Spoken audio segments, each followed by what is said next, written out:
Hey, so yeah, welcome everyone. We have another JUXT Safari session. This week we have Chris Williams, who's become a bit of an expert in JUXT on all things AI related. Chris, you're talking about an introduction to prompt engineering. Yeah, I guess I'll hand over to you. If anyone has questions, please do put them in the chat, and Chris will take a look, and I may even interrupt if it's pertinent to interrupt. But at the end, we can certainly have a bit of brief form discussion. So yeah, thanks, Chris, and over to you. Okay. I need to move that camera because I think it's not showing me, it's just showing Jeremy. There we go. Uh, I'm going to talk about prompt engineering. I did subtitle this Never Work with Animals, Children, or AI back before I decided to wimp out and remove nearly all of the practical bits of this experiment, of this demo. So first things first, if you haven't been on the internet recently, you might be asking, what is ChatGPT? Really easy to answer that question. ChatGPT is my best friend. I spend all of my time talking to ChatGPT at the moment. When my baby doesn't sleep at night, it's ChatGPT that's keeping me company. It's my teacher, it's my friend. But because ChatGPT is shy, it might give a different answer. It might say that it's a large language model and a generative pre-trained transformer. I'm going to try and simplify that a little bit. ChatGPT does one thing, and it does one thing really well, and that's that it attempts to guess the next thing in the sequence. I've said word, we'll stick with word for simplicity. Chances are you'll be interacting with it through the chat interface. That's probably what you've seen most people interacting with it through. You might be using the API, or we'll use the playground in a minute. It is worth saying that everything that I talk about here applies to all of these cases. And also, it applies to all large language models, some slight differences between them. So here we go. Here's the first live demo, which is going to go really well. So this is the playground, which a lot of people may not have seen. It's the same chat interface as ChatGPT normal one, but it lets you fiddle with some of the parameters over here. And I want to prove that ChatGPT completes the next thing in the sequence. So I'm going to give it the AI test, because all AI should know what comes next in this sequence, which is I'm half crazy or for the love of you, blah, blah, blah, blah, blah, so on, so on. So this is just completed what's next in this sequence. But there are some parameters over here that we can mess with. And two in particular that I like to mess with are temperature and top P. You can think of these as a creativity, essentially, like a measure of creativity. The closer these are to zero, well, the closer this one is to zero, the closer this one is to two, the more creative ChatGPT will be. But you actually want a little bit of creativity. So if you're doing a creative task, you obviously want a lot of creativity. If you just want it to look up something from a document, you want a lot less. If we push this up to a pretty high number though, 1.8, and we're going to try again. So give me your answer. What's the next line of this song? It goes a little bit crazy. And the reason why is because everything it's writing here seems like a perfectly legitimate thing to come next in sequence, given that I've allowed it to do things a little bit less obvious. So that's a rough idea of how ChatGPT works. So why should you care? Chances are you've already seen 2001: Space Odyssey, so you know the next line to that song already. What it is that when you take a system that's just predicting the next word in the sequence and train it over a data set as big as the internet, it gets really good at providing answers to pretty much any kind of question. So I've got a nice little completely randomly chosen question here that I have There's no reason why I chose this particular question. But if I say, why should I use XTDB and submit this question, ChatGPT, without a whole separate Google search, should give me an answer. And it's giving me a perfectly legitimate answer for why XTDB is a great choice. So ChatGPT is great just for answering pretty much any question that you want, as well as creative tasks. But here's the thing. We've got this idea of prompt engineering. It's also called prompting, although I hate that word and I'm probably never going to use it. The idea of this prompt engineering is that you want to create as small a prompt as you can that gives you the best result that you can. The reason for this is because smaller prompts mean faster and cheaper responses. And if you have to do fewer iterations of conversation, that's also cheaper. But it is worth remembering that ChatGPT is a conversational agent. So if you don't get what you want the first time, you can keep asking it to tweak things. The main task of prompt engineering is to reduce those iterations and to reduce the number of tokens that you're using.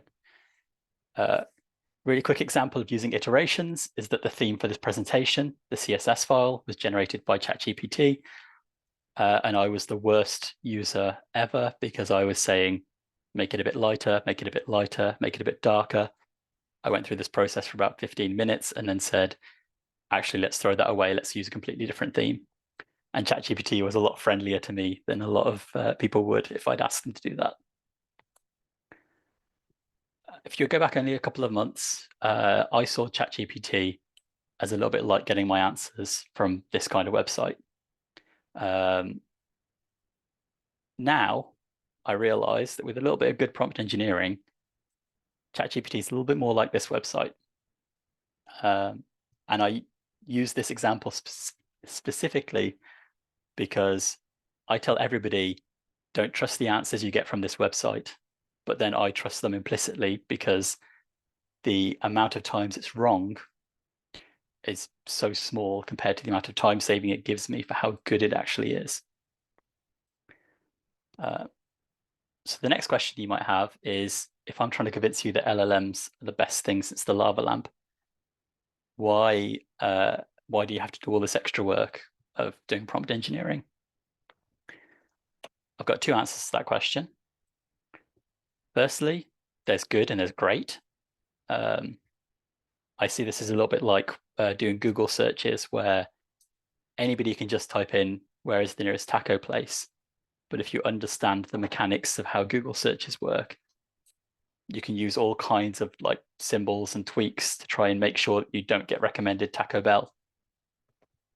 But much more important than that is the fact that we actually do engineer our conversations with humans. We forget that there's a huge amount of context involved in having a conversation with a person. And the same question can have vastly different answers depending on that context. And I'm going to use what I consider a famous example because I'm an internet nerd, which is, what is a sprite? If I ask a game designer, what is a sprite? They'll say it's a movable graphic in my 2D game. A folklore expert will say it's a forest fairy. If I'm in the middle of a Dungeons and Dragons game, they might say it's a level 3 monster. Don't at me, I didn't look up stats. If I just handed you a drinks menu, then a Sprite is a fizzy drink, a little bit like lemonade. Every one of those answers is vaguely correct. And that's because context matters. Every time we use words like it, that, this in the English language, it's just meaningless without context. We always need to understand, who are you? Who am I? What's our relationship? What are we doing? And where are we? ChatGPT doesn't have eyes, though you can give it a picture. It doesn't have ears to record, but you can record your voice. It doesn't have a nose, and thankfully, there's no option for that yet. But whilst it does have these options, unlike humans, it's not constantly taking in that information and remembering it and piling it on top of previous experiences that it's had with you. So we have to give it this context every time we talk to it. I'm going to do super quick, just very few little points here. A prompt is just what we send to ChatGPT, the question that we send or the instructions that we give it. A system prompt is used by the API in the playground, and custom instructions are how the chat interface tries to achieve the same thing. These are special kinds of prompts, which you can think of as the guiding principles to your entire conversation. They are the inviolable elements of your conversation. In a lot of cases, you actually don't need to mess with these if you're doing just a normal chat, because your first prompt will handle it just fine. But if you're using an API, you will definitely be using a system prompt every time. And you may also see the word priming prompt. But the one thing I really need to get across is that getting a good prompt first time is really hard. Prompt engineering is the practice of building and refining these. I was doing a prompt only last night that took me 35 attempts to get right, but I was really happy with my final solution. I'm going to run through a quick good prompt checklist. First things first to mention is that you don't need to do all of these. In fact, you may be better off not doing any of them in some cases, but it's always worth considering them. If you're in a pub and you're just trying to win an argument about what the capital of France is, you can just say, what's the capital of France? You don't need to think about any of this. But I'm going to run through these super quickly because I've got a lot to talk about. Task, goal, persona, context, format, example, tone. I'm going to run through these in what I consider to be the level of importance that they have, but there's a lot of opinion involved in this. Task is what most people automatically do when they get put in front of ChatGPT. It's what you want GPT to do. You'll generally get better results if you make this the last line of your prompt. And that's because if it's the first line of your prompt and you end with an example, because ChatGPT completes things by its nature, it can just carry on with your example rather than actually fulfilling your task. Although I find that that it actually doesn't happen very often, but it can happen. Generally speaking, it's going to begin with one of the following words. Again, we're going to go very quickly. You can watch the recording and pause if you want to. So you might have questions: who, what, why, where, when, how. Who plays the character John Wick? What does AWS stand for? Why is preserve host header not enabled by default on AWS ALB? Which is a question I asked recently. Where is the EU West 2 region on AWS? Or how do I deploy an AWS Lambda? There are also tasks where you want it to generate something. If you say generate a CSV file with the columns World Cup year, World Cup winner, World Cup runner-up, that's all you need to give to ChatGPT, and you'll get a table of World Cup winners. If you ask it to create a learning plan for learning Python in 1 month, it will give you a learning plan. And I tried this, and the first thing it said is, that's an ambitious plan, but it does actually generate one for you. Explanation is what I consider to be the best kind of feature of ChatGPT, because I like to learn new things. Explanation allows it to go into a lot of detail about how these things work. I'm currently trying to learn Japanese with ChatGPT. So I do things like explain how to create the passive form in Japanese, break down this Japanese sentence, and it works great every single time for this, I find. There's creative tasks. So write a short story about a talking car, better than the film Cars. Suggest some projects for learning Python. You could even ask it to design a structure for a presentation on ChatGPT, which I did not do, although I will admit that ChatGPT has read and approved this presentation. There are wizards. and guides. So you can say, guide me through the process of deploying on AWS Lambda, or walk me through the process of creating a character in Dungeons and Dragons, asking me questions each step. These work great for complex processes because at each step you can narrow down exactly what you're trying to achieve. Reading, they are great for reading. Proofread this for spelling, grammar, and readability is great. Critique the following text is great when you've written some text. Correct the incorrect statements is a good one for when you think you've spoken really confidently about something. It can often say, maybe you should consider looking this up. And it's great for summarizing. So I don't read anything anymore. Compare the pros and cons. And a little trick you can do with reading tasks is you can say, highlight any changes that you make in bold, which makes it a little bit easier to see what's happened. Another really good trick you can use is you can say, when ChatGPT has given you a response, you can say, critique your last response and make improvements. And then it will give you an answer. Then you can say, critique your last response and make improvements, and it will give you an answer. And you can keep doing this process over and over again. And it will keep improving the process, improving its output until it's presumably at the level of Leonardo da Vinci or Michelangelo or any of the turtles. Persona is also very, very important. This is what I was talking about earlier when I said, who are you and who am I? Might also be called role prompting.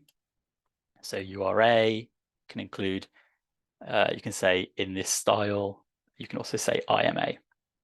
So you are, we can have some fun here with our favorite actors. So we can say you are Samuel L. Jackson.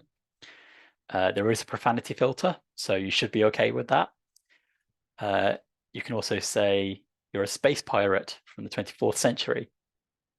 Perhaps more usefully, you can say you're a customer support representative for Pets R Us, and it will be a lot more polite than if you asked it to be Samuel L. Jackson. And it will also make reference to the fact that it knows that it is working for this particular company. One of my favorite prompts that I use quite a lot is, you are a supportive and encouraging but strict teacher. I always wanted to be strict because I always want my mistakes to be corrected, but I don't want my will to be crushed. So I like it to be supportive and encouraging. But here's the thing. Whenever you're in doubt, you can just say you're an expert in whatever task you're trying to do. And weirdly, because of the way that AI works, you can often get a better result just from putting this at the top of your prompt. So if you're doing a writing task, rather than saying, write a short story for me, if you say, you're an expert in writing short stories, write a short story for me, you'll actually get a better result. You can choose styles. So you can be classy and you can say, I want you to write in the style of Robert Frost. You can be less classy and say you want it to be in the style of a Discworld novel. But a neat trick you can do is you can give it a sample of your writing or of your code or of your tweets, and you can get it to write in your style. I'm assuming that this is how people are using it to cheat on essay questions, although I do not condone that action. Goal. So for goal, I find that nobody ever really talks about this, but I think it's actually really important. To me, the goal is all about saying, I don't just want to learn French. I have an aim of, I want to be able to understand political dramas in French. Teach me French. And you'll get a very different plan if you tell ChatGPT what your overall goal is, rather than just what you're trying to achieve in this moment. Context is all about telling ChatGPT things that it doesn't already know. So you can add facts. ChatGPT lags behind the most up-to-date information. By necessity, it takes time to process. You can give it some context by telling it some background information, which it can then consider when asking questions. So If you really, really want to know more about the latest season of Love is Blind, you can give it all this information about the latest season and get it to give you some insights into what happened. But you can also get ChatGPT to create a whole new world. So you can create a world for ChatGPT to live in, tell about characters in your novel, a world you want it to imagine, or a backstory you want it to work with. If you want to tell it that Napoleon was actually born in 2022, ChatGPT will say, oh, I didn't know that. I will use that information from now on. But there is a really good example I have here of somebody who's sort of pushed that idea to its extreme, which is this little game here. And this is a game that uses ChatGPT behind the scenes. And they've basically told ChatGPT a little bit about this character and what they know about a murder mystery. But the conversation is all generated by ChatGPT. And that's just creating a whole world that ChatGPT believes because you gave it that world, but it's completely fictional. You can give it your documents. This is a good one. So you can give ChatGPT your PDF to summarize it. I don't read anything anymore. You can give it a manual and ask it how to do something. Nobody read the manuals in the first place, so now we can get a robot to do it for us. You can give it a web page and ask it to tell you about the contents. Okay, we're still going through just this checklist. I know it's long. Examples are super important. They are so important that they decided to come up with a new word for it in prompt engineering, which is one-shot or few-shot prompting. And it is exactly what it sounds like. You just specify an example. So if I say this little script sample that I've got here, ChatGPT will always return results that match this example. It does it really, really well with examples. There is a problem though. So one example actually is really, really good at getting the answers, the kind of responses that you want. But without a second example, ChatGPT can actually become hyper-focused on your exact example. And it doesn't really have the creativity to expand from that. I had a system the other day that I built where I was asking questions and answers to ChatGPT, and it was correcting me when I was wrong. And because I only gave it an example of correcting me, it was always looking for mistakes, even when there were no mistakes to be found. So by giving it an example of a positive result and a negative result, it breaks that hyper focus down. More shots, more examples are better, but I find that one shot is amazing. Two shots actually really, really useful. When you start getting into 3 or 4 examples, it starts to become less useful. I'm going to throw in tone here. This is the easiest one to understand. Be polite, be courteous, be funny, be aggressive, whatever you want to say. This one, ChatGPT is really good at just answering your questions for you about how to do this one. This is really important if you're creating something like a chatbot for your customer support. The last thing you want is for it to be aggressive towards your customers or angry towards your customers. Maybe that is what you want. Format. So format might seem quite low on my priority list. And this is where I'm going to get all controversial. I'm going to say that format, as far as ChatGPT is concerned, is just a worse version of the examples. Examples work so much better than formats.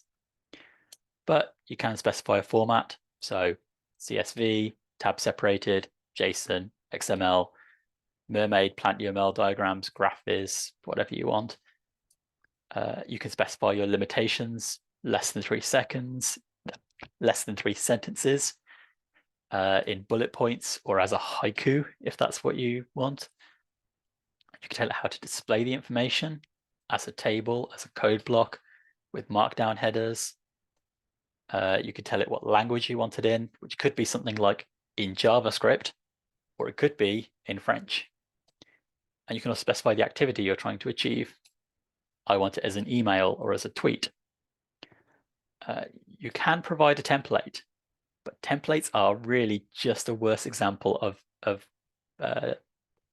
templates are just a worse version of examples. Examples will almost always get you better results.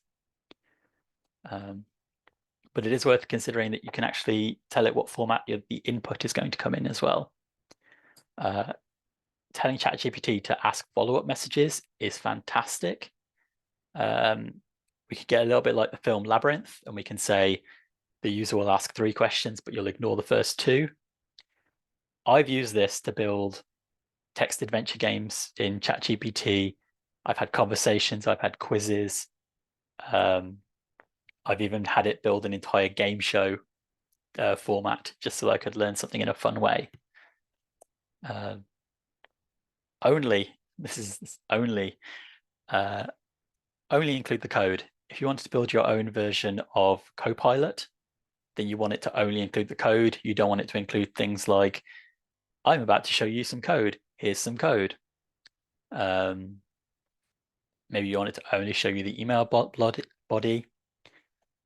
And you may also say, do not include code blocks, which is useful if you are asking it to format some markdown output in a particular way. If you don't tell it not to include code blocks, then it will just put it in a code block and you won't get that formatting you want. Use emojis. So emojis are great for breaking up the text and bringing attention. I have this prompt always in my ChatGPT because I love emojis, as anybody who's spoken to me on WhatsApp will know. But you can also use it for more, let's say, useful things, like when I make a mistake, indicate it with a cross. When something is important, indicate it with a star. If you're writing a script, maybe you can say, use emojis to indicate the tone that the speaker is using. And this isn't just a fun little trick. This actually has a use, because if you wanted to mark a task as urgent priority, maybe you would put square brackets and write the words urgent priority next to it. That is going to cost you maybe 7 or 8 tokens just to put that urgent priority. But if you tell ChatGPT to just use a warning triangle, that's probably going to use 1 or 2 tokens. So using emojis can actually be cheaper and faster than using words. Don't waste these characters. They're great options. Now we're going to get into some things that are not part of the checklist, but are worth thinking of. Language. You have to remember that ChatGPT completes based on what it's seen before. Sadly, this means that good language skills do matter. A single typo might mean that ChatGPT doesn't recognize a word that it would otherwise. Chances are it will actually still figure out what you mean, but it will do it by breaking that word up into subwords, and that just costs you more tokens. And there's a chance it actually won't find the same results that it would if you got all of your spelling and grammar correctly. You probably won't notice this in general usage, but it does have an impact, especially if you're using an API. If you're calling an API 1,000 times, those 3 extra tokens will really make a difference. If you've got the Plus version, you can actually get it to execute code. I use this recently, run a program to extract the 7 main colors from this image, and ChatGPT wrote the program and then executed it. You can also give it some Python code and tell it to execute the Python code, and only Python code at the moment. Another thing to remember is that ChatGPT can actually help you create your prompt. So no matter what you're trying to do in life, I find that asking ChatGPT just works, even if what you're trying to do is talk to ChatGPT. I'll pause. Are there any questions right now? Because I'm actually ahead of time, which makes me think I'm talking way too quickly.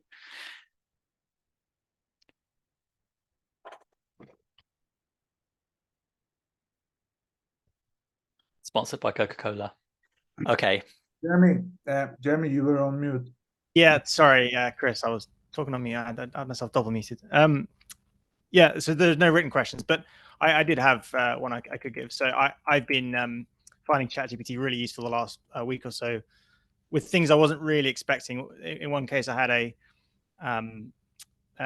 Git repository which had gotten a bit messed up with some merge commits, and some files had gotten sort of accidentally deleted. So I needed help constructing like a shell script that could mine through like the Git log and like check every file that's ever existed that's subsequently been deleted that no longer appears in the current view of the directory. Like, I'm vaguely able to describe that, but trying to get the right Git commands and using sed and nested lookups was really hard. So I found that really useful. I was just wondering if you had like an example that you've done recently, which is like it sort of shows how all of these different items in your checklist has like helped you come to a solution really quick.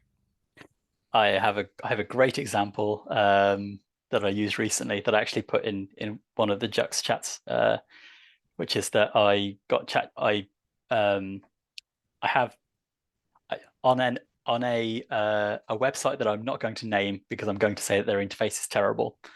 I had hundreds of ebooks that I'd never read because I hated their interface, and I had ChatGPT write a script that would download all of those ebooks. Then it would go and generate its own metadata about them. So for the murder of Roger Ackroyd, it would know that it was written by Agatha Christie. It would know that it was a mystery novel. It would know that it was a novel. And then I got it to arrange all of the books into folders based on that metadata. And then I also got it to generate me an index page that had all of that information that I could then search. That process took about an hour or two, and the only typing I did was into ChatGPT. In that whole process, I didn't type anything and copying and pasting out of ChatGPT. And I'm sort of underestimating how many books there were. There were quite a lot of them. For your particular example, I'm willing to bet that you would have found that the system was really, really good if you provided an example, because examples are so useful for ChatGPT. So if you had said, like, here's an example of one before and after, you probably would have got a result that worked really well. I am also going to have an example at the end of this if I get to it, because I use ChatGPT to learn everything. Some of the things I've gotten ChatGPT to help me learn include Japanese, Emacs Lisp, Rust, the history of Britain, starting with prehistoric Britain, the flora and fauna of the UK, because I don't know anything about nature. And for all of these, one of the most important things for me to include there are things like, this is who I am, and this is how I want you to deliver this information to me. Because without that information, I would get very different results. In fact, I did get very different results when I asked for help learning about the flora and fauna of the UK. And it said, okay, I'm going to introduce you to the idea of what a cow is. And I figured that actually I should tell it that I know what a cow is. I'm above that level.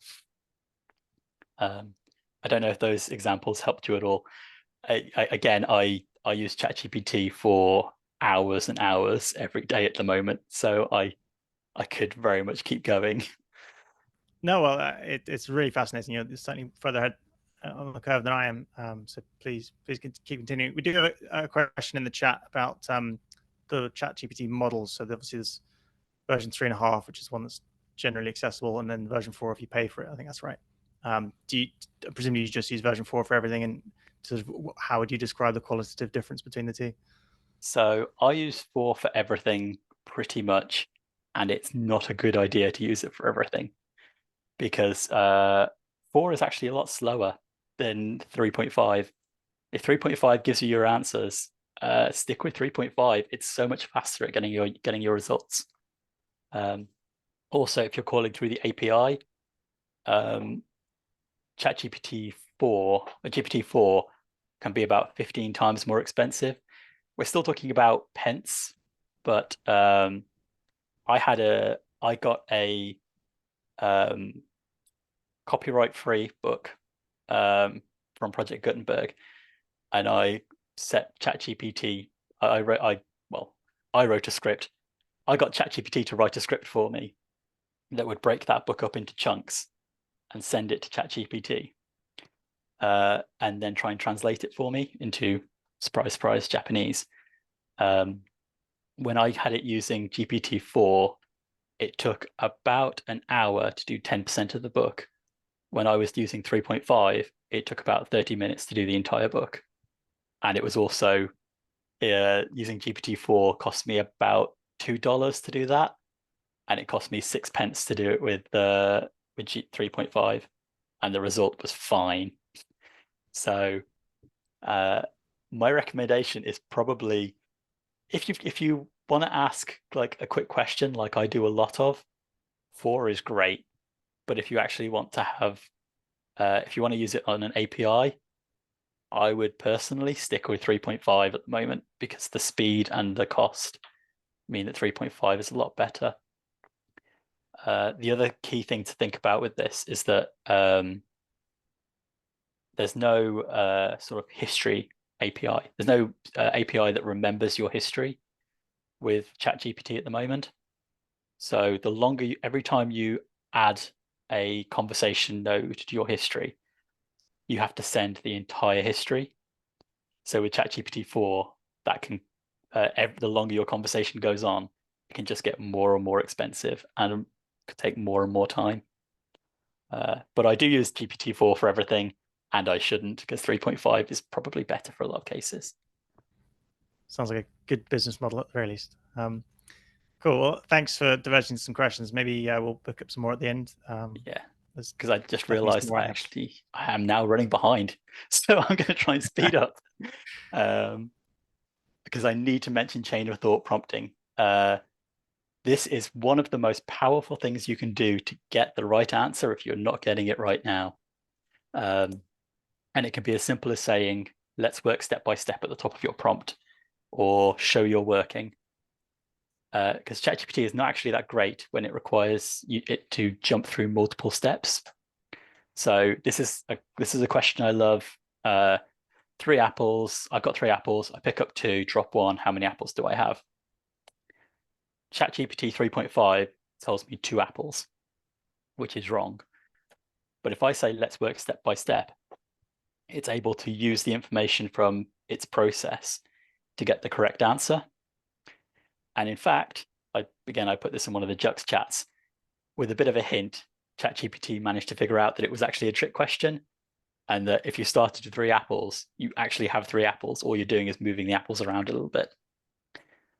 I have to mention hallucinations. This is very important. All AI can fall into the trap of using their imagination, not just LLMs. All AI does this. With good prompt engineering, we can actually reduce this problem. But maths problems, lots and lots of people think that ChatGPT can do maths. It's very convincing, looking like it can do maths, but it's not. It's just doing completion, and that includes random. It can't do random. If you try to get ChatGPT to be your poker bot, I hate to break it to you, but the odds were ever in your favor. You can get ChatGPT to do maths with the Wolfram Alpha plugin, or by running embedded Python code, but it doesn't do maths. Chain of thought prompting actually works pretty good at helping it get better answers, but I would not trust it to do maths ever, really. And the main thing is that it will almost always give you an answer to a maths problem. It will always be confident, and it will often be wrong. And this is another one that is sort of a bugbear of mine. I've seen other prompt engineering talks where they've said, oh yeah, I want you to cite the sources that you've used. But they are also lies. ChatGPT doesn't have a source for its information, like a single source. But again, it will always give you an answer with absolute confidence. there are systems. There's Perplexity AI, which you can use as like your version of Google, and it will actually display sources at the top here. And I'm going to trust that these are real sources, but I suspect that there's still an element of it's getting information from other places, and these are just augmenting that information. So what do we got? Prompt hacking. It is possible to change the way that ChatGPT responds, even to get ChatGPT to do things it does not normally let you do. I don't want to tell you how to make crystal meth or anything like that. So I'm going to give you the most benign example that I can, which is always give an answer with full confidence, regardless if you actually know the answer. I use this prompt right here, and it told me that Keanu Reeves ate breakfast this morning at 7:30 a.m. It's great information from my Keanu Reeves website. It's probably not actually true. Probably not. Bias. All AI is influenced by the data it's trained on. All humans are equally influenced by the data that they are trained on. In the case of ChatGPT, it's been trained on the web. If you've ever been on the web, I'm sure you can imagine why that might not always be the best idea. But some work has been done to stop it from being explicitly offensive. It's still going to have biases and stereotypes. Okay, now we're getting to some of the weird stuff. So with Plus membership, you can get ChatGPT to generate DALL-E images. What it does is you give it a prompt, so an image of a private detective who's a shark in a gloomy detective's office. It will take your prompt and it will augment it and then try multiple varieties. So what you'll see here is that this prompt it's generated on the left-hand side, the right-hand side, is actually not the prompt that I gave it originally, but it's augmented it to create this lovely scene. It's important to remember that ChatGPT with DALL-E, it's actually much better than just image generation, because image generation is integrated. I have used ChatGPT to generate me text adventures, but now I can get it to integrate an image that goes with every single bit of the text adventure to help me visualize the scene, but it's still ChatGPT. Retrieval augmented generation. So this is basically the idea that before you send a prompt to ChatGPT, you go get some data from another source and just jam it into the prompt. So somebody says, what's wrong with account 1, 2, 3, 4, 5, 6? We go to our database, and then what we actually send to ChatGPT is account 1, 2, 3, 4, 5, 6 has the following details. What is wrong with this account? Fine tuning is customizing the model slightly. I'm going to whiz through it because it's not really prompt engineering, and prompt engineering is probably better in a lot of cases. So this is my last few slides, I promise. But I did want to go through my favorite way to learn because I learned everything with ChatGPT.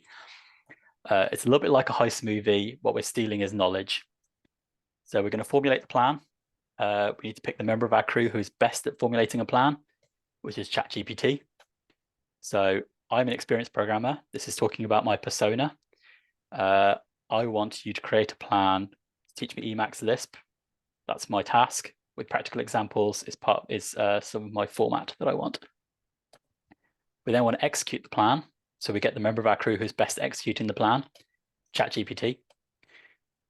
So I actually choose to take the entire plan and just paste it into a whole new chat.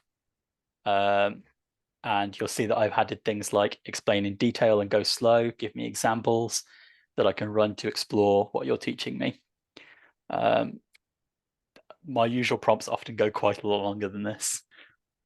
Then we get to the complication. This is where I get involved because I mess up the plan by interrupting regularly to ask questions, do queries, ask for elaboration, ask for examples, clarification, tell it that the code it's just given me doesn't work, and it will almost always fix it. I get quizzes, tests, games. I can tell it to go slower, more detailed, more advanced. But then we get to the twist. And the twist is that my metaphor broke down at this point and I couldn't think of a way to end it. But you use this to learn any topic with a tutor who just doesn't get annoyed at you no matter what you ask it. So there's my little mind blown. Here's my summary slide. I promised I was near the end as I'm running out of time. It's really hard to talk about prompt engineering in 40 minutes. It is an iterative process. You could do a lot to improve the results, but you don't need to do everything. And it is very important to remember the limitations of ChatGPT as well as its power.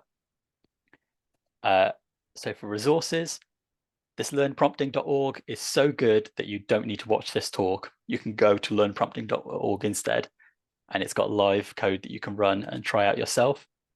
And then there's 4IR with David Shapiro on YouTube. He goes a lot more detail, a lot more advanced, and he produces videos faster than I can watch them. But he is really, really good as well.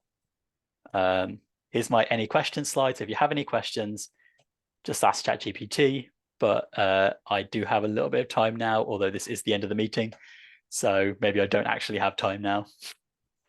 But that's it. Well done, Chris. That was really fascinating. Thank you. And we can definitely Fast. to ask some questions. If anyone does have any they want to unmute and ask, please feel free. So one question that's just been asked is, how does this compare with Bard? Have you had any experience with the other? I haven't used Bard. I've used other models. In fact, this is worth mentioning, particularly because I said I would mention, I forgot. Different models do have slightly different quirks to them. So chain of thought prompting that I talked about earlier, where you say, let's work step by step, works really well if you're using a 30 billion parameter model, like or a 1.76 trillion parameter model like ChatGPT-4, but it actually works really badly and gets you worse results if you're using a 7 billion parameter model like Mistral. So there are differences when you jump between different models. I haven't used Bard. I have used, I was going to call it Clive, and it's not called Clive. There's another one that I've used recently that I talked about, that its main benefit is that it has a massive context window. So with GPTs, there's something called a context window, which is basically how much information you can give them in one block. If you want to give a whole PDF to them, that PDF had better be shorter than that context window. So some models do have other benefits, like being able to have a massive context window. I've spent nearly all of my time with ChatGPT because I've got so many ideas for things to do with it that I don't have time to explore all that much. That's my answer. Is I'm not sponsored by OpenAI. No worries. I have played around with the Llama 2, which is quite interesting because you can run it in your local machine. It's a bit slow, but I found that quite fascinating. It's like it's another thing you can do, sort of just completely offline in your own space, I guess. So I had a very practical question, which is about how you actually reviewed the presentation with ChatGPT. Did you like put it in a PDF and get it to like look at the PDF, or what was your technique for giving it a document? So this presentation I wrote in org mode because that's who I am, and generated a Reveal.js presentation from it. You can also go the other way. So if you generated your slides in slides.com, you can export a Reveal.js presentation. I then just pasted it in. I didn't do anything more complex than that. I pasted it in. I said, review this presentation for accuracy. Make sure I don't say anything wrong. Check for spelling or grammar mistakes, and give me any advice on improving it. It was very complimentary, I will admit, which might mean that it wasn't trying to be very harsh to me, but it did make a couple of recommendations, such as recommending that I added a summary slide, which I didn't have originally, and asking me to rearrange a couple of the slides. One of the key things is that it also did look up my speaker notes, not just the actual content of the slides as well. But yeah, I just pasted it in. I said, review this for me. I didn't have to use a script or anything. Did you even tell it was reveal.js? It just sort of didn't have to tell it was reveal.js. In fact, I just told it it was notes. I didn't tell it that it was a presentation. It figured that out itself. It's pretty good at that type of thing, which I was impressed by because it wasn't standard reveal.js, and it still managed to figure it out. That's awesome. So there was a question earlier from Jan about the cost of that task you described about downloading all these books and organizing the book collection. Like, do you have like a high level number in mind, so like $10 or something? I will say that the task of generating the scripts was not very much. The task of generating the metadata was quite a lot. And when I say quite a lot, I mean a couple of dollars. It wasn't, those are the numbers we're talking about, and that was with ChatGPT. Actually, no, I tell a lie. It started off as a couple of dollars with GPT-4, and it was taking hours and hours. So I shifted down to 3.5, and it cost pennies. 3.5 was completely adequate for the task. So again, it's another one of those things where I instinctively jumped to the latest and greatest, but actually going down to 3.5 meant it cost pence to generate it. If anybody looks in the JUXT chat, they can see some examples of, like, I took a couple of screenshots of that process, and you can see the output it produced, and it was completely capable of it's a very specific example, but there was a Dark Souls comic that I apparently owned, didn't know I owned, and it was capable of recognizing that Dark Souls is a game, but it was also capable of recognizing that this specific thing was a comic, and that was with 3.5. So 4 was not remotely necessary for that task. If I really wanted to get fancy, I could have plugged it into something that went into Google searches for me, but I just didn't need that. It's an interesting time, isn't it? Like the dust is settling on what these things can do. I had an example earlier. Just today, I was trying to come up with an example for a data log query for XTDB, and what I wanted was, and I typed this into Google first. It was like, give me examples of names that are commonly used for both first names and last names. And I typed that into Google, just didn't get any sort of hits for, no one had assembled a list of this obscure requirement. ChatGPT immediately suggested Taylor, which of course is quite an obvious name. I should have thought of that. Followed by like, I think it was Jackson or something like that as well. So anyway, there's lots of, Jordan, that was it. There's lots of use cases I've already found where this is vastly better than sort of purely just searching the internet. I think one of the key reasons why this is better than searching the internet is because it can be very personalized. So yesterday I was doing a quick run through of this presentation, and it didn't generate the slides correctly. So in my panic, I resorted to ChatGPT, and I said, I'm using org reveal. I've written this presentation. It generates correctly on one machine, but it doesn't generate correctly on another machine. I can confirm that this is the directory that I have this data in. This is the directory where I have this other data. And it gave me a list of things to try, but it was very specifically, accounting for all that information that I'd given it in troubleshooting my problem. And that is one of the things that I find amazing, is that it can be very specific to the problem space that you've given it. And again, for learning a language, it's outrageously good, because I can really say, I don't understand this concept. Like, here's an example sentence in Japanese. What would happen if I switched out this particle or this word with this other word? How would the meaning change? And translate.google.com would just give me the answer, whereas ChatGPT can give me an extended answer on saying, here's what the meaning would be in this specific case that I've given it. I'm a big fan, and only a couple of months ago I was not a big fan of ChatGPT, so I've changed. Yeah, it's great. I think everyone needs their sort of personal moments to sort of have those realizations about how powerful it can be. That's great. Well, if there's no other questions that anyone wants to ask or unmute for, maybe I'll just close by asking how have you found it to help you learning Clojure or sort of rewriting your Clojure? Has it been useful at all? So there's one trick that I will tell you if you want to use it to write Clojure. Two tricks. One is that in your original prompt, tell it where the doc string goes, because it tends to get that wrong. And two is tell it to always ensure that it's valid Clojure and that the number of braces matches up. If you tell it those two things, it's almost always fine.